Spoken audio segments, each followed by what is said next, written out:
अहंकार की रस्सी। एक बार एक गुरुदेव अपने शिष्य को अहंकार के ऊपर एक शिक्षाप्रद कहानी सुना रहे थे।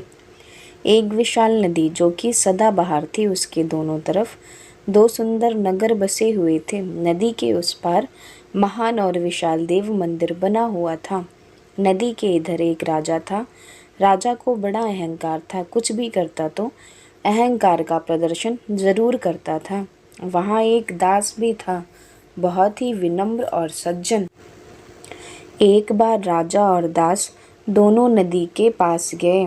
वहाँ राजा ने उस पार बने देव मंदिर को देखने की इच्छा व्यक्त की। दो नावें थी, रात का समय था। एक नाव में राजा सवार हुआ और दूसरी नाव में दास सवार हुआ।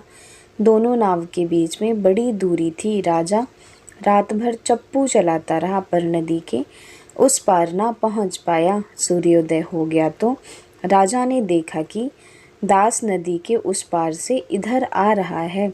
दास आया और देव मंदिर का गुणगान करने लगा।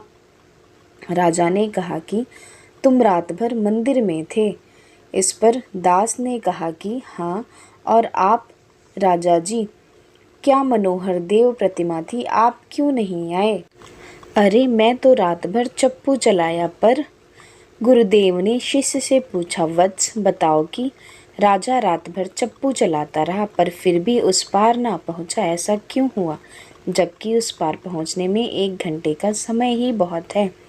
शिष्य, हे नाथ, मैं तो आपका अबोध सेवक हूँ, मैं क्या जानूँ, आप ही बताने की कृपा करे देव। ऋषिवर ने कहा, हे वत्स, राजा ने चप्पू तो रात भर चलाया पर उसने खूंटे से बंधी रस्सी को नहीं खोला। और इसी तरह जिंदगी भर चप्पू चलाते रहते हैं, पर जब तक अहंकार के खूंटे को उखाड़ कर नहीं फेंकते, आसक्ति की रस्सी को नहीं काटेंगे, तब तक नाव देव मंदिर तक नहीं पहुँचेगी। हे वत्स, जब तक जीव स्वयं को सामने रखेगा तब तक उसका भला नहीं हो पाएगा। ये ना कहो कि मैंने किया, ये ना कहो कि ये मेरा है, ये कहो कि जो कुछ भी है सद्गुरु और समर्थ सत्ता का है, मेरा कुछ भी नहीं है। जो कुछ भी है सब उसी का है। स्वयं को सामने मत रखो, समर्थ सत्ता को सामने रखो। और समर्थ सत्ता या तो सद्गुरु है या फिर इष्ट देव है। यदि नारायण के दरबार में राजा बनकर रहोगे तो काम कभी नहीं चलेगा, वहाँ तो दास बनकर रहोगे तभी कोई मतलब है।